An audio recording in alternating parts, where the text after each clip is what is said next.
campaign brand. And if y'all say this the Bible, I don't want the whole Bible. No, y'all get mad. Elder Mike and others want to spiritualize the text or look at it through a New Testament lens, boy. I'm looking at it through a different lens. Peter never believed all this. Peter taught all this. King Corn beats be killing shit. We was powers on this earth once, and we was all about the mirth once. Idol worship, murder like the first of the month. Hit a nigga with the bick like you need a light. That's what you do when you on fourth, or else you got a punt. But we ain't needed when we cry for Egypt flesh, nah. So it's Egypt that we got, and we hella mad. These crackers soaring off our shoulders like some helipads. They see our sweat, but they don't feel us like we holograms. I'll be damned, another black man shot again. The Torah tells us, the prophets say, that 10 people out of every one of the 70 nations will grab a corner of one of the tzitzit, meaning that every Jew that wears at least one of these tzitziot that has 4 corners will have 700 people around each corner, total of 2,800 Gentiles around him, asking him, teach us Torah, because our fathers lied to us. This is a verse that's in the Torah. It's a verse that's in the prophets. Teach us Torah because our fathers lied to us. We don't have all the information. So every Jew will have 2,800 students, if you will, Gentiles, that want to learn Torah from him. Now, of course, they want him to continue learning. They want him to continue doing what he's doing in order to continue teaching them. In return for him teaching him, they're going to do everything else that's necessary, whether that is run the bakery or run the building or, do all the things that are practically necessary for things to function, just like they already do now. You already work at a certain job because that job is necessary for the world, whether it's a police department or a fire department or a bakery or a hospital or, a nursery or whatever it is, things that are, in essence, necessary for the world. So these people that want to learn Torah, they can't just decide to abandon everything and just learn Torah all day and all night. The world still has to function. As the Rambam says, the world will still function to a certain extent, no different than what it is now. So who's going to be the ones that going to do it? It's going to be the Gentiles that do it. Why? Because in return for their teacher having the time to learn what he needs to learn in order to teach them what they want to learn, in essence, their form of payment of doing it is going to be them functioning the world, running the world. Let me be quiet because I don't want none of this nonsense. I don't want none of this nonsense. Now, did wicked Christianity have us thinking we're going to just be sitting around playing harps in heaven? No, don't you start that nonsense. Don't you start that nonsense. And we're talking a difference with the eternal state and the millennial reign. Now, is his version any worse than Az and them camps' version? I want to ask y'all, is his version any worse than Az? And he ain't talking about raping. He ain't talking about nothing to race. He just talking about everybody that's going to be teaching Torah, going to be Jew, going to be Israel, and the other people in return just to work the other jobs and take care of the business because the world's still going to function. Peter never believed all this. Peter taught all this. Now Marianne, he's supposed to say it's more portable. He talking good. Is this what the apostles were saying with the middle wall petition being broke down? To say there's no equality. There's still distinction. So his problem is like, how can this be true if the middle wall of partition is broken down? So if you were ready to get to the part that I was looking forward to the most, Cap, I definitely need you for this part. I'm gonna pull these texts up. And I need you to be the reader. I need you, sir. Share the screen real quick. And let me find the window. Yes, man. Oh, This guy mad about that middle wall of partition, right? Yeah, he think that done brought everybody in and made everybody joint heirs. That man You get a car. You get a car. He's upset, bro. Mm-hmm. Okay. So now I want you to just go ahead and read from start from I don't know if you can see where my highlight is at. Right. Yeah, I see it. Okay. Yeah, Right. read from the blue highlight on down, Baba Kashab. This is from a book called Hellenistic Civilization and the Jews. You do need to get this literature. You do Right. need to get this literature. We're on page 344. But go ahead when you can.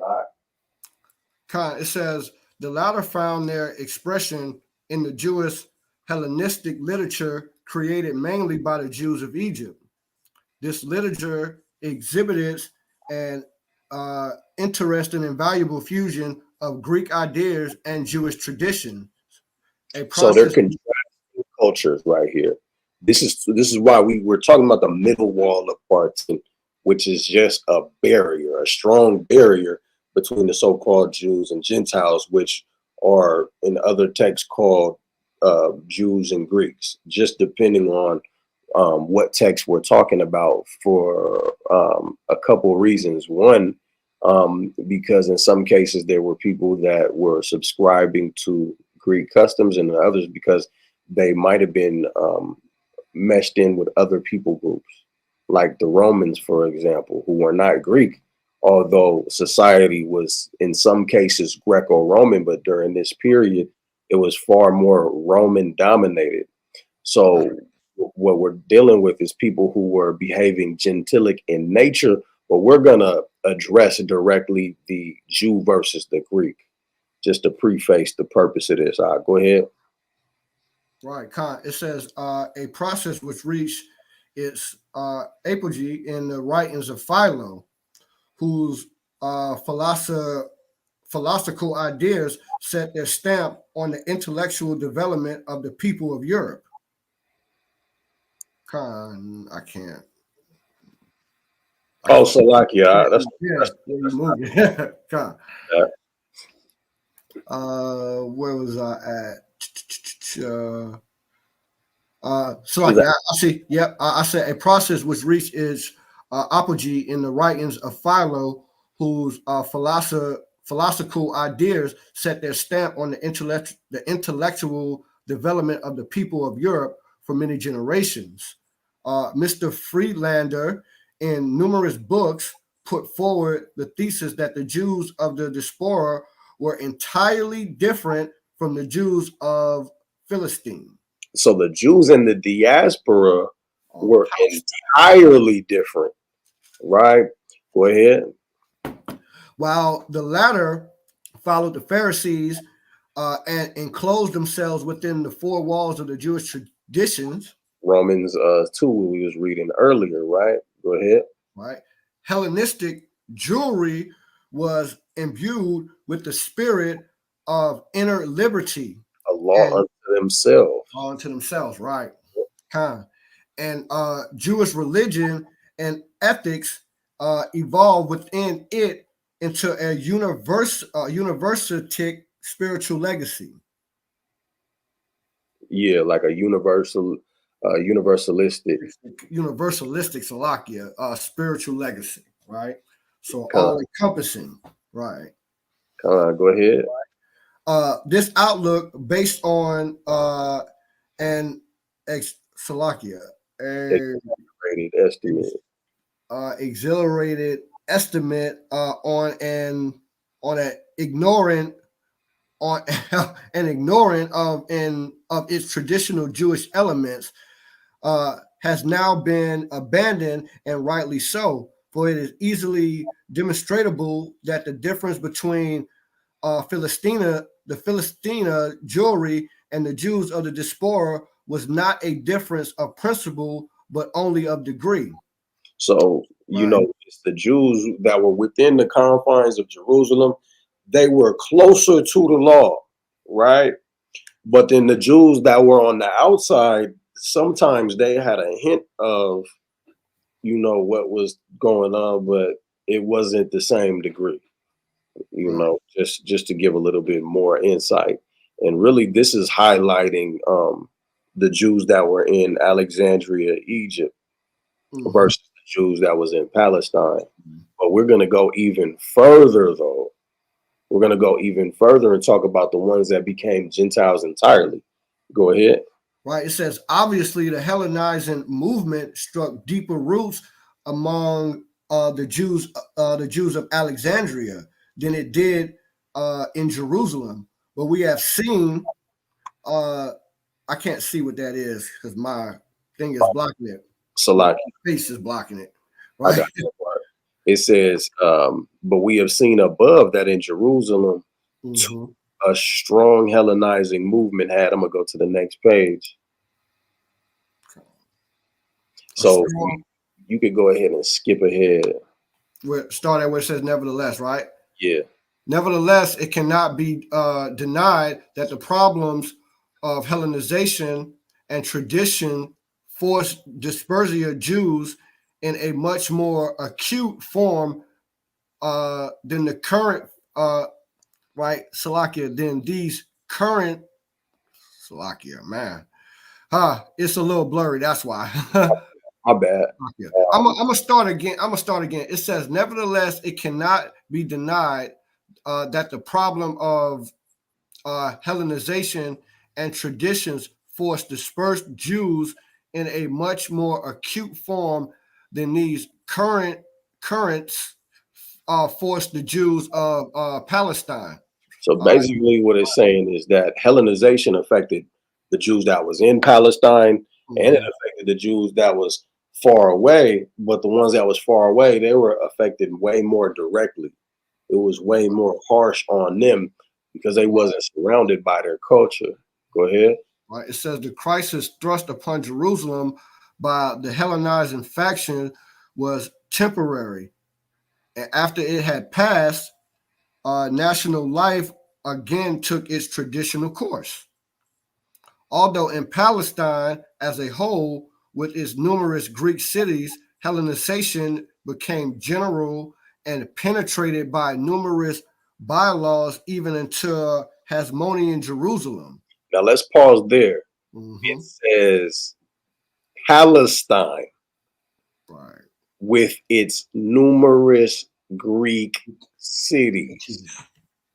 Look, so when we tell you that these Greeks and that these Gentiles was Israelites that was estranged, you gonna see that, you know, we're not bullshitting. And it was to the point where, you know, we actually were at odds.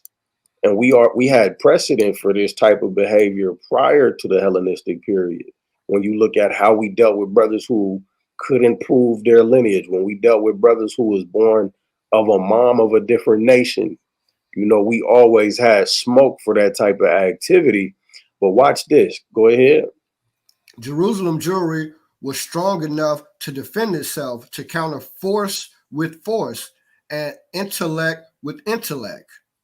This was not the case with Dispersia Jewry, which internally much weaker and exposed to immeasurably greater forces from without, was compelled to struggle with external influences, not by a one-time mobilization of national forces, but by a ceaseless, stubborn, day by day and hour by hour defense of its national heritage. So it's like a girl being hounded by a bunch of dudes, you know, over and over and over and over again, where one no just ain't enough. You just got to keep no. Imagine if the dudes is a lot more aggressive. You know, now she fighting off multiple hands and things of that nature, because those forces are always coming and trying to take over because they don't know how to act. They have no respect for the culture that they're coming against, right? So this is what the diaspora Jews was dealing with. Right. What was you gonna say, Cap? Right. And what does that sound like? That sounds kind of like modern times here in Babylon. Right? Just like it, right? Exactly. Day-to-day saturation with the pagan customs, right? The customs of this is nothing but the ancient Greco-Roman stuff, just in a new package. Exactly. Right. Exactly. So we should really be able to empathize with this without issue. Right. You know what I'm saying? Go ahead. It says the will to this constant and worrisome struggle was not always present, and not every Jew in the dispersia shared it. The lot of Hellenistic Jewry outside Palestine was the lot of every dispersed Jewish group down to our own time. Nor is it disputable that the plight of the Jews as a distinct alien body among the peoples has exercised a decisive influence on the molding of dispersed Jewry itself. To exist in the alien environment, the Jew is forced to develop his spiritual power and to exert his uttermost endeavors, for he is assisted neither by local tradition, personal contacts, language, nor national customs, which in fact impede his efforts to succeed. Hence, the methods of his struggle for existence are frequently quite different from those practiced among the host nations. Meaning that, you know, the culture that he's amongst is adverse to the culture that he's trying to carry out all by himself, or she's trying to carry out all by herself. Halloween, Christmas, Valentine's Day, New Year's Eve, blah, blah, blah. Go ahead. Kind of says this struggle for existence may be conducted, and actually is conducted, in two opposite ways. Sometimes the will to succeed induces in the Jew a decision. I hope I read all that. A decision to emanate local manners and customs, and to make himself like the host people in every respect. Woo! Ooh, oh, that sounds just like Maccabees. So it causes him to imitate local manners and customs, Mm-hmm. and to make himself like the host people in every respect. Right. You know, and what you'll find is that Philo, for example, he's known as Jewish, but he's also known as a Greek philosopher who's called Greek, or Hellene, which is translated into Greek. Christians will go to Hellene in the Bible and be like, oh, this person's a Hellene, so this is actual Greek. Hell no. No. It just means that their religion, their philosophy was Greek. That's right. You know? Right. This is what it says. It says this is the way of assimilation, which leads the Jew to repudiate his ancestral customs, and sometimes even makes him an unconcealed enemy. Woo! That's exactly what it says. Makes him an unconcealed enemy of who, though? Right. I can't see the rest. It says an unconcealed enemy of the Jewish people. Right. Who of the gospel? You enemy to the gospel. You see that? Of his own people. You know, so this is why there's a middle wall of partition. And this is the only way that the middle wall of partition being brought down makes sense, coupled with eschatology culminating in one people ruling over another and being the priests and the princes and the kings, while the Gentiles are learning from those people while they're the plowmen and the vine dressers.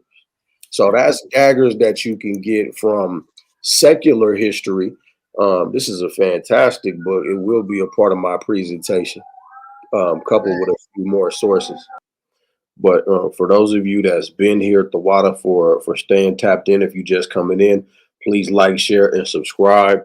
We're at the midway point now, dealing with this middle wall of partition. And what I was saying was, it's important to note that when you look at the middle wall of partition, you do a disservice when you try to argue that, you know, that's talking about the North and the South coming together, because the North wasn't on the scene like that when we're dealing with the Roman rulership. They were gone.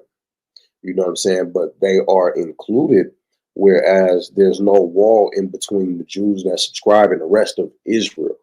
You know, but you don't want to try to dumb it down to just talking about the North versus South. What it is talking about is how there was a cultural divide between those Israelites, paralleling it with the prodigal son, the son that didn't leave, and then the Israelites that were scattered, the son that did leave, the ones that was jealous because they didn't have a fattened calf slain for them. You understand what I'm saying? It's talking about Israel at large scattered among these nations who estranged themselves from Israel to the point where they became enemies against their brothers and sisters. So hopefully that helped to add clarity. Hopefully that helped to add clarity. We're going to go into Ephesians real quick. Ephesians chapter 2. And we're just going to look at it.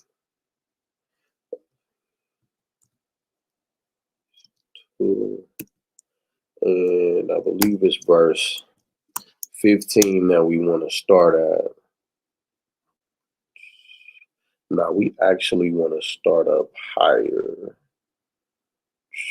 We'll actually start at 11. I'm going to share my screen.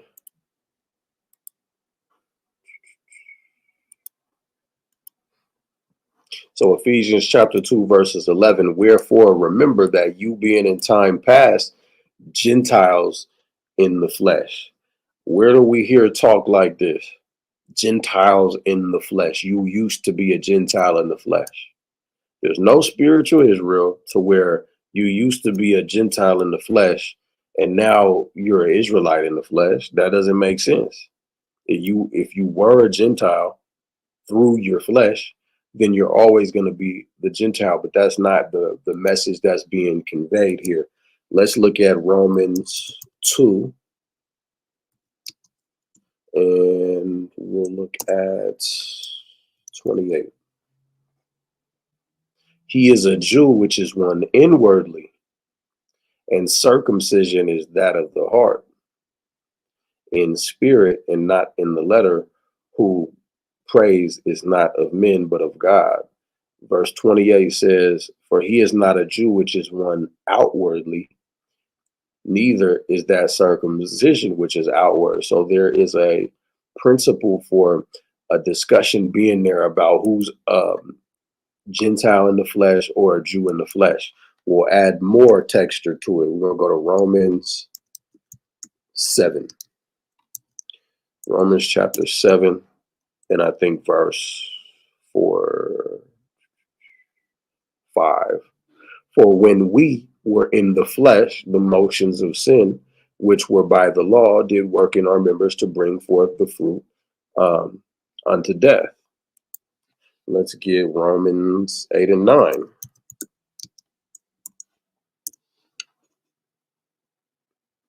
Oops. Romans chapter 8, verse 9. But ye are not in the flesh, but in the spirit, if so be that the Spirit of God dwell in you. Now, if any man have not the Spirit of Christ, he is none of his. And if Christ be in you, the body is dead because of sin, but the Spirit of life because of righteousness. But if the Spirit of him that raised up Yahawashi from the dead dwell in you, he that raised up hamashiach from the dead shall also quicken, which is to bring to life your mortal bodies by the Spirit, by his Spirit that dwelleth in you. So what it's telling you is that there is a transformation that takes place by being in the flesh. These people were Gentiles in the things that they did fleshly and how they behaved themselves, who were also called uncircumcision.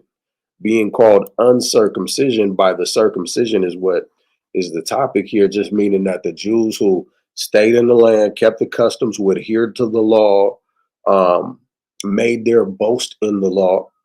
You know, they're boasting against the people who were not circumcised. That's all this is talking about. Yahawashi dying and tearing down the middle wall of partition allows them to repent, come back, keep the law, statutes, and commandments, and being able to have to partake of the commonwealth. How do we know this? Well, let's just simply read. Let me make this bigger too. Ephesians chapter 2, and we're at 12. That at that time you were without Christ, being aliens from the commonwealth of Israel. Let's look at the tools here. Being aliens. Apolotrio. It means to alienate, estrange, to be shut out from one's fellowship. What should we be looking at here? That they're entitled to it to begin with. So what's one way an Israelite loses fellowship with his people? Something that he's entitled to. What gets you cut off from among your people? What are some examples? Not keeping the Shabbat, maybe. Not being circumcised on the 8th day. That's the Abrahamic covenant. So if you're uncircumcised in your flesh by them which are called circumcision and estranged from the commonwealth, it's because you're cut off from among the people. We're in a cultural climate where people are being Hellenized. They estrange themselves from the rest of their people, sometimes on their own volition, to give up their heritage to the point where they'll even become enemies against their own people. That's what's being revealed before us in these scriptures. So let me go back, because we're not done reading that.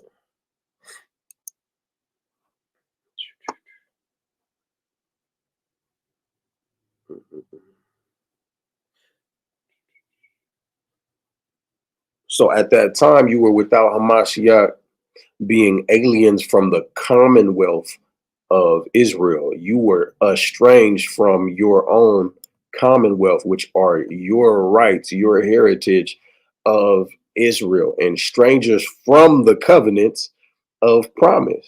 But you were removed from that. The heathen can't be removed from it. It was never theirs to begin with. So the wording here is all wrong if it's saying that, oh, he's bringing the heathen to God now, and now they can be involved, because it never belonged to them in the first place. The subject being the commonwealth, or even being the covenants of promise, never belonged to the heathen. Do you follow me? If I'm talking good, if you're understanding where this is coming from and where this is going, I need the fire in the chat. I need you to like, share, and subscribe so that the nation at large can see this information, so that they can better defend the gospel with some historicity as well. So we're not just being victims of crackers or other heathen that know Greek language a little better. We know the history that goes to these Greek words, so we can see the different ways that they're used, and we can see the cultural climate of the people of this book. So they were strangers from the covenants of promise, having no hope, and without God in the world. But now hamashiach Yahawashi, but now in hamashiach Yahawashi, ye who were sometimes far off are made near by the blood of hamashiach. For he is our peace, who hath made both one, and hath broken down that middle wall of partition between us. We don't have to be enemies no more. You don't have to stay on the outside because you didn't get circumcised on the 8th day. You can get circumcised by faith the way Abraham did. Right? Did Abraham get circumcised on the 8th day? No, he got circumcised as a grown-ass man. The same way Moses did. This was out of faith, not pertaining to the letter of the law. You come back to this, you come to the truth, you repent, you believe in Yahawashi, well, it's grace and mercy. Guess what? If you have that faith, you can put that sign of the covenant in your flesh. You don't have to be far off anymore. You can now partake in the commonwealth that you are entitled to, right? For he is our peace, and hath made both one, and hath broken down the middle wall of partition between us, having abolished in flesh the enmity, even the law of commandments contained in the ordinances, for to make in himself twain one new man, so making peace. Because when you transgress certain laws, you can't be among your people no more. And that he might reconcile both unto God in one body by the cross. I don't believe this actually says reconcile, but I want to look in the Greek real quick. I don't believe having shrine. Let me see. To reconcile completely, to reconcile back again. So that's a dagger. Bring back a former state of harmony. The Gentiles never had a former state of harmony when it came to the Most High. They was never with the Most High. However, they were always allowed to come through as long as they weren't Ammonites or Moabites. Look, we're going to look. Amos 3. Amos chapter 3. A lot of you know where I'm going. It says, hear this word. The Yahweh have spoken against you, O children of Israel, against the whole family which I brought up out of the land of Egypt, saying, you only have I known of all the families of the earth. So there's no sense of familiarity with these other nations. It was us that the Most High knew. All right, so we're being punished for our iniquities. We're being cursed. And some of them curses was going to be that our eye would be evil towards our own brothers. Culminating in what we just read in Hellenistic civilization and the Jews and other passages that you'll see me bring out when the Lord allows me to put forth this presentation I'm working on. Make sure that you like, share, and subscribe so that you see it when it comes out. We're going to move forward. So we done with Ephesians. I'm going to go to Colossians chapter 1. Colossians. I'm going to go to 1 and 21.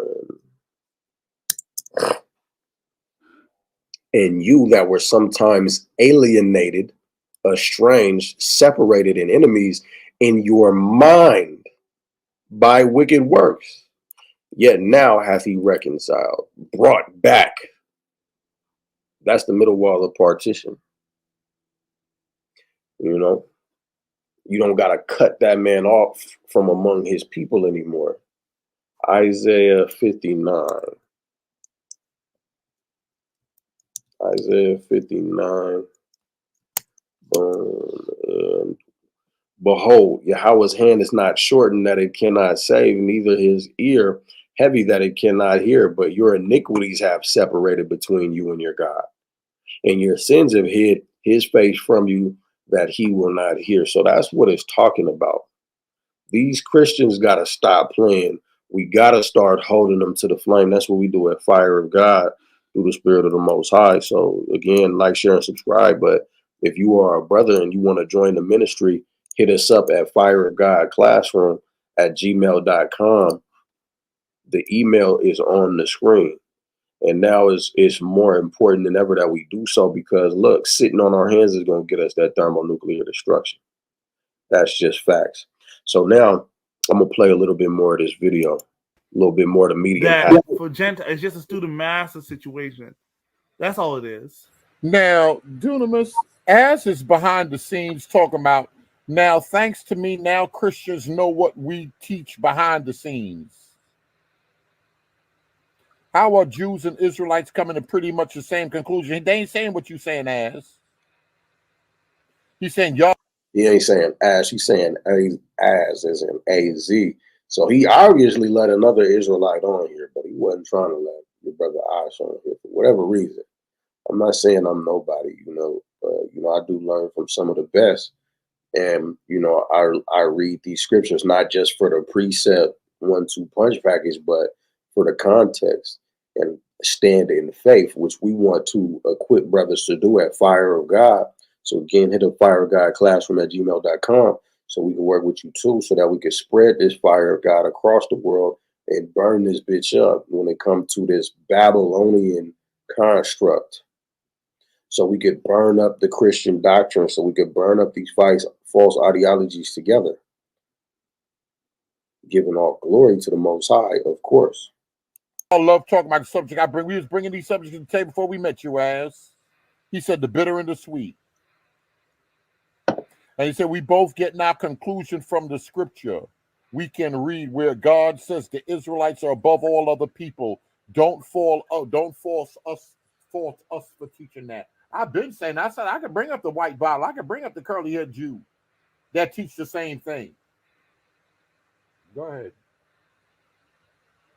Yeah, but Beran, is this tearing down the wall of partition? This ain't tearing down nothing. If the wall is torn down, all of this is nonsense. You see that, man? I have to force everything through this Christian lens, which is foggy and dirty and filthy. It's been spat upon. It's coated in excrement. You know, and so they don't see clearly. If the middle wall of partition is torn down, this don't mean nothing. So all prophecy is negated, even when it comes to the return of hamashiach Yahawashi. You see how retarded the Christian church is? You see how important it is as men that we get out there and do this work? You brothers that know better, you can't just say, I know better, to sit in the house and tell your family at cookouts that, oh, you got to repent, you can't eat that pork.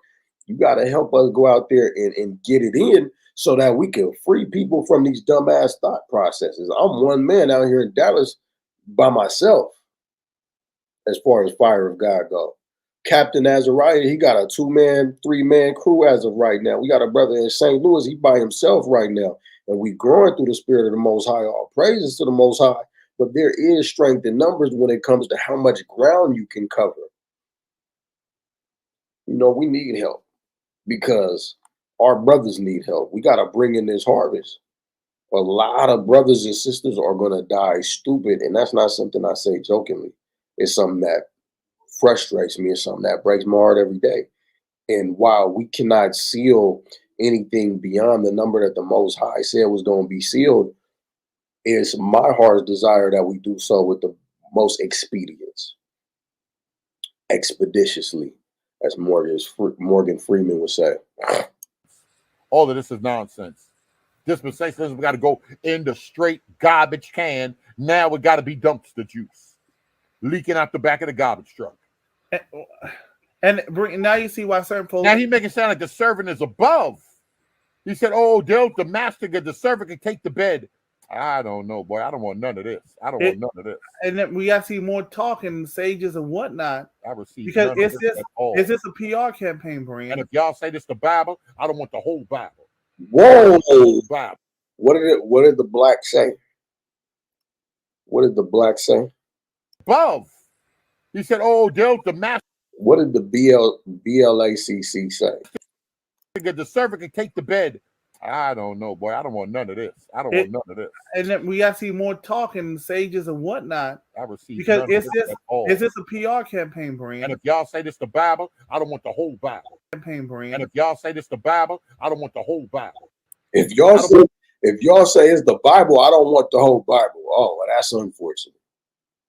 He that believeth on me, as the scriptures have said, is what Yahawashi said. I want the whole Bible. If this is what it got to be right here, I'm beneath you. You folk above me. But here's the confrontation. Something about you can't get over the fact that you think these are the people. He'll say you don't think these are the people. But it's something in his mind is telling him, damn. And I feel the same way when it comes to how can this be the salt of the earth. But let's be 100% factual.